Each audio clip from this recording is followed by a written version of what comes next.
Bom dia, pessoas. Ou talvez eu, em vez de pessoas, eu deveria dizer que você é 99% macaco. Então, uma pessoa macaco, uma pessoa quase macaco, talvez. Aposto que você já viu essa informação sendo ditada aí em vários meios e às vezes até na própria escola de que porque o nosso DNA é 98, 99% similar ao dos chimpanzés, logo nós somos é uma das evidências para mostrar que nós somos parentes dos chimpanzés. E alguns ainda vão além, dizem que isso demonstra que nós somos 99% chimpanzé, não é? Entenda que esse tipo de argumento ou asserção, ela é extremamente carregada em termos filosóficos, não é? Porque você está igualando aí identidade com gene, não é? Que é um problema em si mesmo. Mas eu não vou entrar muito nos méritos filosóficos dessa palhaçada e vou simplesmente discutir com vocês aqui a questão puramente empírica dessa suposta similaridade, né? E o que ela realmente representa. E eu digo isso porque eu acho que a vasta maioria de vocês sequer sabe o que é um gene. E quando a gente tem uma noção incorreta de gene, é relativamente fácil ficar caindo numas certas falácias que são dadas para nós aí como se fossem verdades científicas, não é? Então, eu aprendi dessa forma, e eu imagino que você também, que o gene, aquele tal do azão azinho, azão azão, então você teria nos seus pares de cromossomos, né? Você teria dois alelos, um em cada cromossomo, um deles seria o azão, outra versão recessiva do alelo, o azinho, você pode ter azão, azão, eles segregam independentemente. E para cada um desses genes, eles vão codificar por algum fenótipo, seja, sei lá, a cor do seu olho, né? Eu sou um excelente desenhista e a minha caneta está horrível. Ou a rugosidade de uma ervilha, etc.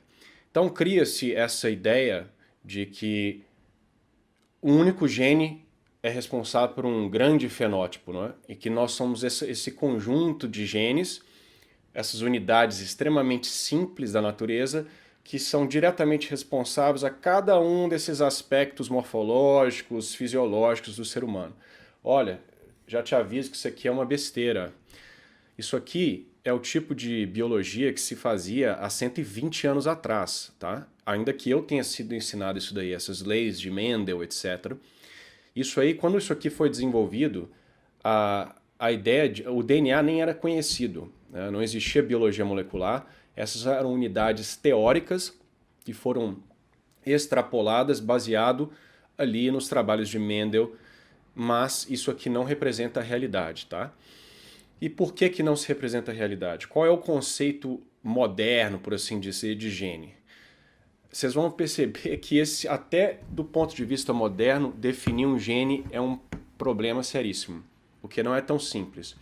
A definição moderna mais comum que você vai ouvir por aí é que o gene é uma sequência de DNA que codifica para uma proteína, não é? Então, eu não sei o quanto vocês sabem de citologia e biologia molecular básica, mas a ideia é que você tenha o seu DNA, não é? Que é uma fita dupla. Esse DNA tem vários nucleotídeos, são 4, ATGC, a timina, adenosina, etc. Não é?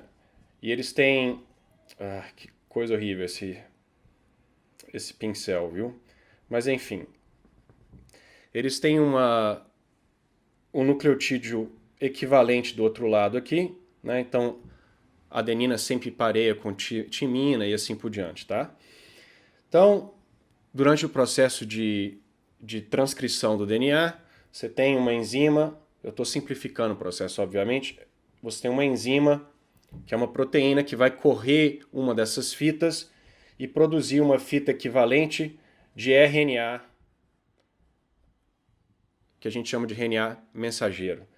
Então, o RNA é quase igual um DNA, ele tem uma uracila no lugar, se não me engano, da timina, mas ele é uma fita Isso tudo aqui ocorre no núcleo da célula, por exemplo, nos seres humanos, não é? Esse que está lá dentro do núcleo. Esse RNA ele vai sair do núcleo e aí vai ter o processo de tradução, que esse RNA ele vai ser lido por um ribossomo. O ribossomo vai pegar cada tríade de nucleotídeo e colocar um pedacinho da proteína, que é o aminoácido, e formar aquela proteína. Tá? Então a ideia aqui seria que um pedaço do DNA codifica para uma proteína. Mas quanto mais a gente começou a estudar, começou-se a perceber que isso simplesmente não funciona. Porque essa definição ela não captura toda a complexidade que existe no processo de transcrição. Porque o único fragmento de DNA, ele pode, depois do processo de translação, tô achando que o negócio é terra, de transcrição, ele pode ser, tá horrível isso aqui, galera, me perdoe, mas ele pode ser picado em diferentes fragmentos, né? A gente chama esses de exons e os introns, mas o mesmo fragmento de DNA ele pode ser reordenado e traduzido em diferentes proteínas. Né? Você tem enzimas específicas que vão picando esse fragmento de DNA, reorganiza, então, sei lá, ele pode ser picado em três fragmentos, então você pode recombinar como esses fragmentos vão ser lidos pelo ribossomo e você vai ter proteínas diferentes. Onde eu quero chegar é o seguinte, que essa ideia de que um tracinho de DNA, uma sequência de DNA codifica para uma proteína não funciona, porque um mesmo gene, por assim dizer, ele pode gerar diferentes proteínas. E às vezes você tem o contrário, você tem redundância, você tem uma mesma proteína sendo produzida por genes diferentes, porque o sistema biológico ele é cheio de buffers, não é? Ele quer proteger o sistema de uma certa mudança que pode impactar o sistema. Então, se você desligar um gene, né, o que causaria talvez um dano mortal para o organismo, o sistema compensa expressando um outro gene que vai fazer um papel similar àquele gene que foi bloqueado. Tá? E importantíssimo também é saber que essa ideia de que uma única proteína, seja ela feita por 1 ou 500 genes, ela não é responsável por um fenótipo inteiro. Você precisa de centenas e centenas e centenas de proteínas, as relações entre elas com outras proteínas, mais os aspectos celulares, mais aspectos acima no sistema, para tudo aquilo ser canalizado e gerar um único fenótipo. Tá? Então essas noções de que um gene, seja lá como ele for definido, ele vai causar, sei lá, uma variação nos meus olhos em X e em Y, não é assim que funciona. Essas relações simplistas elas são extremamente raras e elas geralmente elas ocorrem em caracteres quantitativos, mas para se fazer o órgão, né, uma coisa é você mudar a coloração do olho, outra coisa é o desenvolvimento do olho. Então, para você gerar o olho, o número de fatores envolvidos ali é gigantesco. Tá? Então, toda essa análise reducionista ela é patética, ela simplifica a realidade, e é assim que essas pessoas se convencem em você. Porque se você é convencido de que cada pedacinho do corpo é codificado por um azinho, um azão, então fica fácil de acreditar que eu mudei um azão, eu mudo o fenótipo. Pronto, é muito fácil mutar um novo ser. Não é assim que funciona. O que você verdadeiramente tem é uma rede redundante e complexa de um sistema que se autorregula, tá? Outra noção errada que a gente pode falar um pouco mais com maior detalhe em outros vídeos é essa noção de que o DNA é um código e que o ser vivo é um programa, então tudo vem lá do DNA de baixo para cima. Não funciona assim, porque da mesma forma que o DNA codifica para uma proteína, para o DNA ser ativado, ele precisa de um input de uma proteína. Então você tem um sistema circular, em que para o DNA fazer alguma coisa, ele precisa da proteína, mas a proteína é produzida pelo DNA. Boa sorte explicando isso, Davinícia, como que essa porcaria surgiu num sistema fechado desse. Então, você tem feedbacks, a própria célula ela se comunica com outras células de meios que não são genéticos, tá? Você tem outras fontes de informação nesse sistema, que é a conformação dos lipídios, a própria água, a própria relação entre os diferentes componentes da célula. Então, assim, e como eu disse, a própria proteína ela controla o que o DNA vai fazer. Você tem proteínas que controlam outras proteínas, você tem seções do DNA que podem ser desligadas com uma proteína que se liga à região reguladora, tá? Então você vê que esse sistema ele é dinâmico, ele tem causalidade de baixo para cima, mas também de cima para baixo, tudo ordenado para um certo fim. Né? E onde que isso tem a ver com a questão do 99% de similaridade com o chimpanzé? Bom, primeiro o grande problema é que quando eles fazem essas comparações, eles pegam simplesmente a região codificante do DNA, a região que tem os genes que produzem proteínas. Não é? Porque os darwinistas sempre acharam que todo o resto do DNA, essa região não codificante, era resíduo inútil, que eles chamam de DNA lixo, que se acumulou no processo aleatório da evolução. Então nada mais esperável que tenha uma pancada de lixo no DNA, que talvez num passado muito distante tivesse alguma utilidade, mas com o tempo foi se perdendo à medida que o ser se mudou. Isso é um tipo de previsão incorreta, baseada no darwinismo, que previne a ciência de andar para frente. Porque por muito tempo se ignorou o DNA lixo, por causa dessa previsão evolucionista, e quando se começou a ignorar essas previsões e investigar o que estava acontecendo ali, foi perceber que de lixo não havia nada. Você tem regiões do suposto lixo que codificam para RNA, que eles mesmos têm uma função extraordinária dentro da célula, tanto reguladora como, às vezes, até análoga da proteína. Você tem regiões de transposons, que são regiões que ficam mudando e reorganizando o DNA. Tem várias coisas, isso a gente pode falar em outro vídeo. Mas meu ponto aqui é que a comparação de similaridade entre chimpanzé e humano, ela é feita na parte codificante do DNA, codificante de proteína, que é apenas 1,5% do DNA como um todo, do genoma. Então, assim, vai saber lá a similaridade naqueles outros 90%, né? 99%. Então, assim, ainda que todo o genoma do chimpanzé e do ser humano fosse idêntico, absolutamente idêntico, exatamente por causa desses processos não reducionistas acima na hierarquia, no sistema, o fenótipo ele pode ser completamente diferente, porque tudo vai depender como esses genes são ativados, a hora que eles são ativados, como eles são picados e feitos em certas proteínas ou não. Então, ainda que toda a vida utilizasse o mesmo código genético em termos de...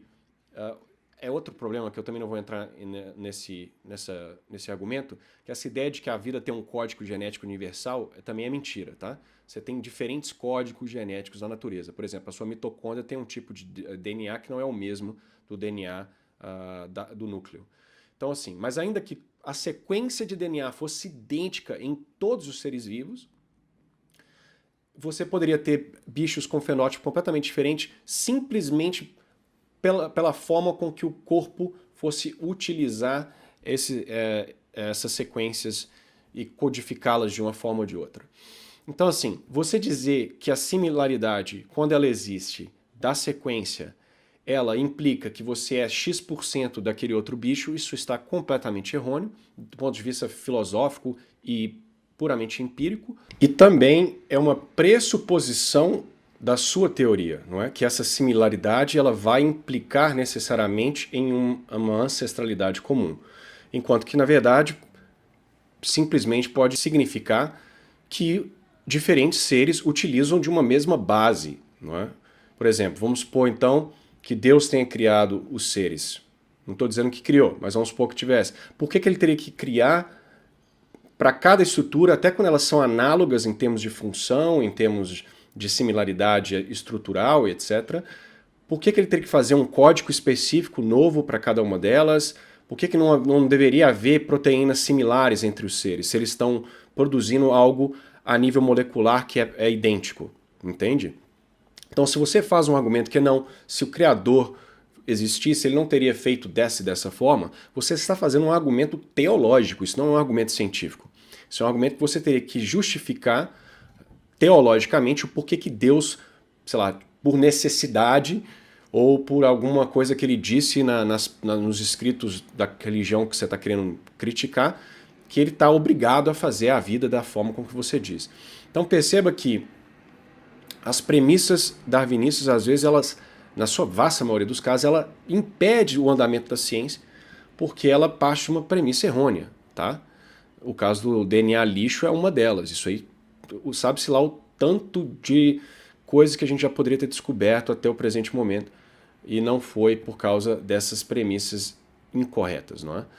Então, assim, olha, eu nem entrei no mérito da questão do intelecto, porque nós já falamos isso várias vezes, e é uma questão, inclusive, de dogma para nós, não é? Nós sabemos que o intelecto é criado diretamente por Deus, ele é imaterial, ele não é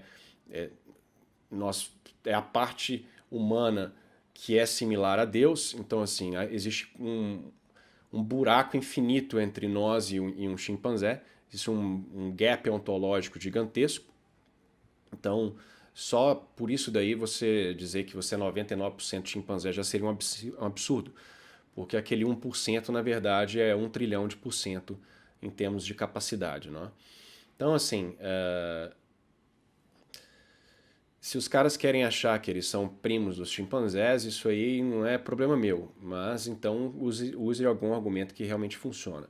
Percebam que esse trem aqui foi completamente inútil para minha explicação, eu não sei nem porque eu fiquei segurando isso daqui, mas seria interessante também em algum vídeo futuro falar sobre a questão de Adão e Eva, não é? Discutir se Adão e Eva foram figuras históricas, se o Gênesis como um todo é meramente uma historinha para boi dormir, é uma metáfora, ou o que é que seja, ou se enquanto católicos nós somos obrigados a acreditar que Adão e Eva eram literais, foram criados a partir, no caso de Adão, do limo do barro, e a Eva a partir do lado de Adão, ou se dá para interpretar isso daí de uma forma naturalista, né? Então, me desculpem aí pelo quadro, mas espero que tenha ficado claro que os seres vivos são extremamente dinâmicos, eles têm uma natureza, não é? Que impulsiona eles para certos fins, todo ser ele é organizado de forma a realizar esses fins, e nós não somos um pacotinho de genes que codificam para todo o resto. Pelo contrário, os genes são inertes.